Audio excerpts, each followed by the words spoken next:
li ci nekk muy article yi ñu visé boo ci dañuy demander réaménagement boobu yàqul dara ci applicabilité boobu parce que loolu dafa nañ ko SONES defal ko Senelec déjà. D'accord. Le réseau hydraulique. D'accord. De distribution d'eau potable. Alors, je pense que... exonération. Le réseau électrique de distribution d'électricité du Sénégal dafa am exonération en matière d'impôts locaux ak yeneen donc gënuñu li ñu tàmm def à travers le Sénégal. D'accord, Monsieur Camara, merci. Alors, je rappelle que dinañ am également au téléphone un impacté parce que on devait les prendre en duplex. Dinañ am un impacté du TER, mais également Monsieur Momar Gueye. Monsieur Momar Gueye bi wax ne que. C'est pas un impacté payé. Le débat n'est pas fair play. S'il vous plaît. Non mais s'il vous plaît, parce que là, non, là vous êtes en train, Monsieur Diouf, là vous êtes en train de nous insulter quand même. Non, vous êtes en train de nous insulter. S'il vous plaît, Monsieur le ministre, s'il vous plaît. Non, vous êtes en train de nous insulter parce que quand on doit prendre un impacté, que vous dites que nous avons été payés, non, s'il vous plaît. Omar Faye, Omar Faye, aujourd'hui tu as tenu un point de presse ou parler de ces trucs-là. Non. Je pense que tout ce que tu dis c'est vrai. Omar Faye. On a eu à parler de cette terre, ça fait des années. Omar Faye. C'est pas aujourd'hui. Tout ce qu'il a dit, Omar Faye. Tout ce qu'il a dit. Alors, Monsieur Diouf, moi je suis. Confrontation di parce que li wax yëpp. Ils sont là. D'accord, Omar Faye, c'est bon, on avance. Nañ avancer. On a dit plusieurs fois parler des terres, des impactés. Il est même venu nous voir. C'est dangereux ce que vous faites, c'est pas bien. Alors, Monsieur le ministre, tout à l'heure, c'est dommage, vraiment. On a parlé du coût par rapport justement au TER. Omar Faye a jugé quand même que le coût était élevé par rapport peut-être ak yenn ci Sénégalais. Il a même cité donné des exemples. Aujourd'hui, docteur mu ngi wax waxu 350 par rapport à une société qui a été proposée. Qu'est-ce qu'on peut retenir de ce prix? Est-ce que mën nañ dem ba xalaat ne que ce prix va diminuer? Vous allez répondre par rapport à ça. Et Monsieur le ministre Mansour Faye également, bu wax gratuité du TER. On sait que vous avez peut-être de l'argent à rembourser. Aujourd'hui, on parle de gratuité de 15 jours. Ça également, comment l'expliquer? C'est parce qu'il n'y a pas de certification. Non, certification xoolal date bi nga ko am mais vraiment des fois mag nag dafay wax loo xam ne nag kii na ko quoi la certification bi amul kenn mënul am. waaw mais dama lay wax rek mais nan nga mën a defee léegi wax dafa leen dépassé da ngeen noppi. Omar Faye contenu non xam nga yéen certification non quand même. lii certification bi. c'est que réew mi c'est dommage xamul li ngeen di wax aussi. C'est dommage. C'est pas la peine de vous déplacer. Il peut. bu ñu xamul li ñuy wax aussi. il faut la certification est là. Il faut lire comme peut-être xaw ma li may wax. Il faut lire. Chaque jour c'est comme ça ndeysaan. Par rapport au coût. ñu wax ci Par rapport au coût, monsieur le DG. Nous on est là pour ñu wax ci terre bi. terre bi il faut ñu xam ni que c'est le projet le plus moderne waxuma Afrique du monde actuellement en termes de ferroviaire. C'est le projet le plus complet. projet bi dañ ko indi parce que 25% de la population ñooy bokkante fii ci Dakar. 70% des activités dañu nekk Dakar pour lutter contre les externalités négatives de la congestion à Dakar ñu indi TER bi pour yombal dem ak dikk bi population bi waa Pikine ñi ko jël actuellement 200 000 personnes jëlagul nañ TER bi ñoom ñëpp bu ñu leen interroger. Actuellement. 200 000 personnes jël nañu. 200 000. tey 200 000. Le soleil a dit 100 000 personnes. 200 000 tey la ban maa fa jógee. dama ne la non waaw donc nag moo tax ma ne. tey laa la wax tey c'est vos chiffres. loolu tey laa la wax mais attends je te dis 200 000 personnes jël nañ ko. yow xam nga tax ba léegi yaa ngi fi wax loo xam ni je t'ai démontré que li nga wax di certifié. dama ne aujourd'hui le soleil a titré. waaw mais 200 000 personnes. tey jii en une semaine nee na wax nga ko fi en une semaine 100 000 personnes. je suis rentré sur le terre. non 200 000 personnes. non. L'information du tey c'est 100 000 personnes. depuis démb ñu ko wax ci rajo yi.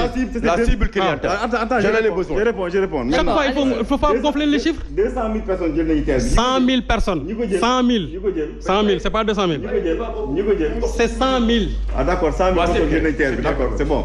Parce que li ngay wax xamoo ci lu bari. waaw 100 000 personnes jël nañu terre bi bu la neexee. Voilà, en une semaine. ñoom ñëpp ils sont contents. En une semaine, non. ñoom ñëpp ils sont contents. nee nañu lii lañ doon xaar ci président Macky Sall mu def ko. le TER da ngeen di jàpp ni 15 trains la. le TER bu nekk. 15 trains à 152 millions. le TER lii laa lay wax de 152 millions c'est l'ensemble du projet. C'est 150 les 15 trains plus les 7 trains. 152 millions. Vraiment arrête quoi sérieusement. Par rapport au coût, s'il vous plaît, l'économie du temps, je vous en prie. Le confort un aménagement intérieur adéquat. Deuxième cas, régularité. Les facteurs clés du succès d'un transport. C'est la régularité. Chaque 10 minutes, il y a un petit... benn phrase bu mu génnul ay documents di lire. Non, dama lay wax la régularité. Les facteurs clés du succès. C'est un scandale. Les facteurs clés lui-même est un scandale. Mënul sax noppi quoi parce que li ngay wax xam nga ni yow da nga dem ameuter la population wax des contre-vérités. Donc moi j'en ai besoin. Maintenant la cible c'est l'ensemble du Sénégal parce que l'ensemble des socio-professionnels on va les impacter par ce qu'on appelle des abonnements. Des abonnements. Par exemple, pour les fonctionnaires, ils ont ce qu'on appelle l'indemnité de transport. Donc, on va faire des abonnements. Ils vont indemnité de transport pour nous mener. Les autres, nous comparer l'ensemble des transports. Parce que quand même, on a amélioré la mobilité urbaine. Pour nous améliorer la mobilité urbaine, il faut quand même faire plus. Parce que quand même, nous devons faire le terre en un temps record, tu fais plus. Actuellement, moo tax ñu def gratuité bi pour nit ñi xam terre bi pour nit ñi mu am engouement sur la terre xam nga li ñu doon wax dañuy wax loo xam ni c'est évident ñun on a pris les meilleurs cabinets du monde ñu accompagner ñu sur cette terre là xam nga booy wax ay kii xam nga la sensibilité du prix quand tu abaisses le prix tu as plus de personnes parce que li lay jox trafic c'est le prix quand tu fais un modèle de trafic quand tu abaisses le prix tu augmentes le nombre. Quand tu abaisses le prix de 300, quand tu abaisses le prix de 150, c'est 300. Il y a 68% de plus de trafic. Parce que 15 trains. Donc on fait un dimensionnement par rapport à l'Ignam. Mais vous parlez de 115 personnes par jour. 115 parce que 115 000, parce que 565 personnes. Avec le même montant? Avec 565 personnes. Terre Bounek, 565 personnes.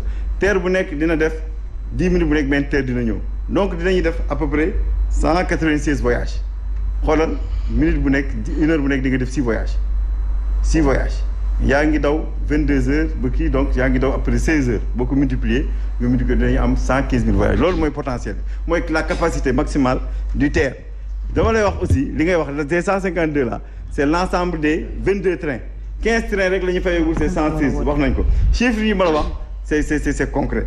Vraiment, terre bi, depuis lors, sur les impactés, monsieur le ministre. Sur les impactés, président tontu na nee na leen impact yi ñëw ngeen impact yi ñoo ñëwaloon seen bopp ci manifestation bi ñuy def inauguration président ni leen li leen amel yëpp man je m'engage et je donne des ordres. Le président a donné des ordres. Il a donné des ordres à l'APIX. À l'APIX, il lui a dit règlement ce problème sur un délai de 2 mois. De 2 mois. Alors là, et disons qu'on règle. Moi, je m'occupe pas de ça. Et je crois que le président dinañ ko jéem a régler. dinañ ko jéem a régler. non jéem ak régler du benn. non di président li mu wax. non dama koy wax jéem. waa APIX dañ ko régler. parce que mais actuellement la population ñi ngi kontaan. ci c'est lu tax 15 jours de gratuité laaj nga ko. 15 jours de gratuité mooy que 15 jours yooyu dañu bëgg nit ñi xam fonctionnalité terre bi parce que problème bi mooy on a la certification depuis longtemps donc mën nañu dawal. non mais il y a beaucoup de réserves là. non mais entre concours c'est la conclusion qui compte. mais il y a pas de réserve bloquante. il y a des réserves. waaw réserve bloquante il y a pas de réserve bloquante parce que ce qui est important. waa ji lay jox ni la mën nga dawal. je te donne l'avis favorable que doy na. Vous n'êtes pas plus royaliste que le roi quand même. Il n'y a pas de réserve bloquante. Il faut aimer le Sénégal. Le Sénégal vient de réussir un projet extrêmement important en termes de mobilité. Non, en record. Nous avons gagné actuellement le record mondial en termes de réalisation ferroviaire. Réalisation ferroviaire, 36 km. Système complet, c'est 108 km parce que c'est 3 rails. 108 km. 15 ponts et tout ça, c'est comparé au projet du Côte d'Ivoire. Nous avons actuellement le record mondial. Je vous le dis. Les experts ferroviaires du monde peuvent me démentir si ce n'est pas la vérité. Vous ne connaissez pas le secteur. C'est pourquoi vous êtes Monsieur le ministre, le TGV marocain a été réalisé dans quel délai? Le TGV Maroc a été construit par les mêmes constructeurs qui ont construit le Sénégal. Ils ont dit que le Sénégal était plus performant en termes de réalisation ferroviaire. 2015-2018. 2015-2018 Albourakh 2015-2018. Il y a un gap énorme. Il y a un gap énorme. 2015-2018. Alors après je termine. C'est 2015-2018. oui, non, mais justement, je pense qu'on va le prendre tout de suite, Momar Gueye, qui soutient quand même que ñu ngi waxu terre depuis un très bon moment. Je pense que vous avez fait des sorties par rapport à ça, n'est que l'idée venait de lui, qu'il a eu à vous rencontrer, vous a passé cette idée.